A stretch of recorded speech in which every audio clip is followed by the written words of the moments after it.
Hello मित्रों, मैं doctor Krishna Chaturvedi फिर आज आपके सामने एक छोटी सी वीडियो लेकर के आ रही हूँ। और मैं आपको आज संस्कृत साहित्य के बारे में बताना चाहूँगी कि संस्कृत साहित्य में सबसे सर्वप्रथम स्थान या सर्वोच्च स्थान किसका माना जाता है? कालिदास का माना जाता है। तो संस्कृत साहित्य से मैं आपको थोड़े से प्रश्नों के बारे में बताऊंगी, उनके साहित्य के बारे में बताऊंगी, उनकी रचनाओं के बारे में बताऊंगी कि किसने कौन सी रचना लिखी है। तो सर्वप्रथम मैं आज आपको कालिदास की रचनाओं के बारे में बताती हूँ कि कालिदास ने कितने नाटक लिखे हैं, कितने महाकाव्य लिखे हैं, कितने खंड काव्य लिखे हैं, कौन सा तोटक लिखा है, इसके बारे में आपको बताऊंगी। लेकिन मैं आपसे ये एक बार कहना चाहूंगी कि कृपया करके हमारी वीडियो सब्सक्राइब करें, प्लीज ज़्यादा से ज़्यादा लाइक करें और लोगों को शेयर करें, जिससे उनका भी भला हो और मेरा भी कुछ लाभ हो। तो मैं आपसे यही बात फिर कहना चाहूँगी कि प्लीज़ लाइक अवश्य कर दें और शेयर अवश्य कर दें, सब्सक्राइब बहुत से ज़्यादा कराएं। तो मैं आपको थोड़ा सा आपको कालिदास के बारे में बताती हूँ कि कालिदास ने 7 रचनाएं की। तो सबसे पहले उनकी रचना है आपकी ऋतु संहारम। ऐसे सीटेट में प्रश्न भी आता है और अन्य परीक्षाओं में भी प्रश्न आता है कि कालिदास की सर्वप्रथम कौन सी रचना है या कालिदास के द्वारा सर्वप्रथम कौन सा ग्रंथ लिखा गया है। तो आपका वो कौन सा है? ऋतु संहारम। ऋतु संहारम में आपके 6 सर्ग हैं। प्रश्न आता है कि ऋतु संहार में कितने सर्ग है? 6 सर्ग हैं। इसमें 6 ऋतुओं का वर्णन किया गया है। कितनी ऋतुओं का? 6 ऋतुओं का वर्णन किया गया। ऋतुओं कौन कौन सी होती है? आपका 6 ऋतुएं होती हैं, जैसे आपकी बसंत ऋतु है, ग्रीष्म ऋतु है, शिशिर ऋतु है, वर्षा ऋतु है, शीत ऋतु है, हेमंत ऋतु है। तो 6 ऋतुएं होती हैं। उन्हीं 6 ऋतुओं का वर्णन आपका ऋतु संहार में किया गया है। तो मेरे मित्रों, आप जानते होंगे कि कालिदास को, आपको कहना चाहिए, कालिदास को संस्कृत का सर्वश्रेष्ठ कवि कहा गया है, सर्वश्रेष्ठ कवि कहा गया है। और कालिदास के बारे में आपको पता ही था कि वो बचपन में कैसे थे, किस तरह से उनका विवाह विद्युत माँ के साथ किया गया। कालिदास कहना चाहिए अपनी छोटी सी उम्र में कैसे थे, बहुत ही ज्यादा कम बुद्धि के थे, तो जिससे विद्वानों ने मिलकर के उनका विद्युत माँ के साथ विवाह करा दिया। और किस तरह से उनको कालिदास का, काली माँ का आशीर्वाद मिला और एक सर्वश्रेष्ठ बहुत ही बुद्धिमान एक कवि के रूप में हमारे सामने सबको पढ़ने को मिलता है। तो दूसरी उनकी रचना है रघुवंशम। कालिदास की दूसरी रचना रघुवंशम में कितने सर्ग हैं आपके?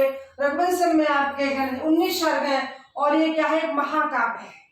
रघुवंशम क्या है? एक महाकाव्य है। और महाकाव्य कैसा है कि रघुवंशम कहना चाहिए, इसका उपबीज विषय कौन सा है? आपका रामायण है। और इसमें कितने 31 राजाओं का वर्णन है। कितना? 31 राजाओं का वर्णन है। इसी में आपके जो मुख्य नायक नायिका है रघुवंशम के, वो राम और सीता है। लेकिन इसी रघुवंशम में आपका राजा दिलीप और सुदक्षिणा का वर्णन मिलता है कि किस तरह से संतान उत्पत्ति के लिए गुरु वशिष्ठ के आश्रम में जाकर के उन्होंने गुरु जी से प्रार्थना की, मुझे संतान प्राप्ति चाहिए। तो उन्होंने क्या किया? नंदिनी गाय की सेवा करने को दी। और नंदिनी गाय की कितने? 19 दिन सेवा की। प्रश्न आता है दिलीप और सुदक्षिणा ने कितने दिन गाय की सेवा की? कौन सी गाय? गाय का नाम क्या था? नंदिनी था। और उस सेवा कितने दिन की? 19 दिन सेवा की, जिससे उनको पुत्र की प्राप्ति होती है। कौन सा पुत्र था? रघु। राजा दिलीप के पुत्र कौन थे? रघु। रघु के कौन थे? आज के दशरथ, दशरथ के राम। तो इस तरह से उनकी वंशावली भी है। तो 31 राजाओं का उसमें रघुवंशम में वर्णन है। और ये क्या है? एक महाकाव्य है। रघुवंशम क्या है? महाकाव्य है। तीसरी रचना है मेघदूतम। नाम से पता पड़ता है मेघदूतम क्या है? मेघों के द्वारा भेजा गया दूत। मेघ के द्वारा भेजा गया दूत, मेघ का दूत, जो वहां से इंद्र के राज्य से अलकापुरी से निष्कासित कर दिया जाता है। और वो कितने? एक वर्ष या 11 महीने रामगिरी पर्वत पर रहता है। वहां पर उसने मेघों को अपना दूत बनाकर अपनी प्रेम का या पत्नी यशनी के पास अलकापुरी भेजा था। उसका किस तरह से ग्रह वर्णन है वो आपके मेघदूत में मिलता है। और इसमें 2 खंड है, एक आपका पूर्वार्ध है और एक आपका उत्तरार्ध खंड है। और इसके नायक नायिका कौन है? यक्ष और यक्षिणी। प्रश्न आता है मेघदूतम के नायक नायिका कौन है? यक्ष और यक्षिणी। चौथी रचना है आपकी अभिज्ञान शाकुंतलम। बचपन से पढ़ते आए अभिज्ञान शाकुंतलम, कक्षा 12 में पढ़ा होगा अभिज्ञान शाकुंतलम। अभिज्ञान शाकुंतलम किससे? महाभारत से लिया गया है। प्रश्न आता है कि अभिज्ञान शाकुंतलम का उपबीज विषय क्या है? तो आपका किससे लिया गया है? महाभारत से लिया गया है। उसके नायक नायिका है दुष्यंत और शकुंतला है और इसमें कितने 7 अंक हैं। और ये क्या है, नाटक है। इस नाटक में 7 अंक हैं।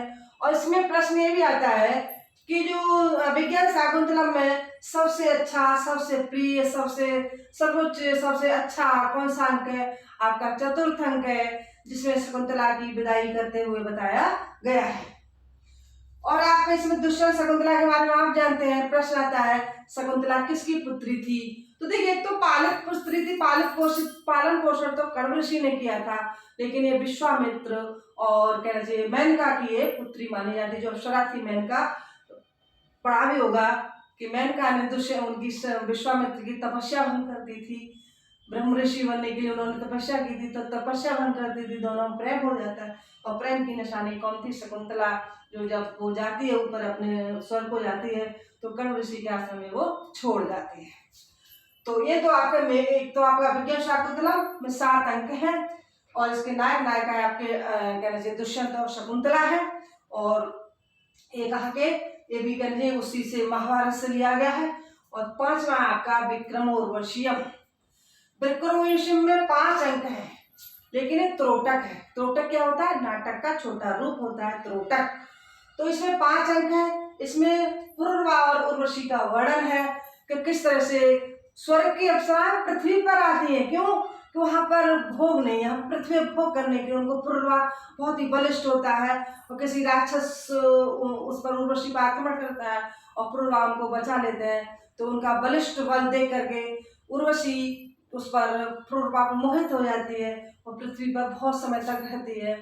और उनके भी एक पुत्र की प्राप्ति होती है मनु, लेकिन वो भी उसको छोड़ करके चली जाती है। अप्सराएं तो पृथ्वी पर कहाँ रहेंगी, वो तो फिर छोड़ के अपने स्वर्ग को चली जाती है, अपने स्थान पर चली जाती है।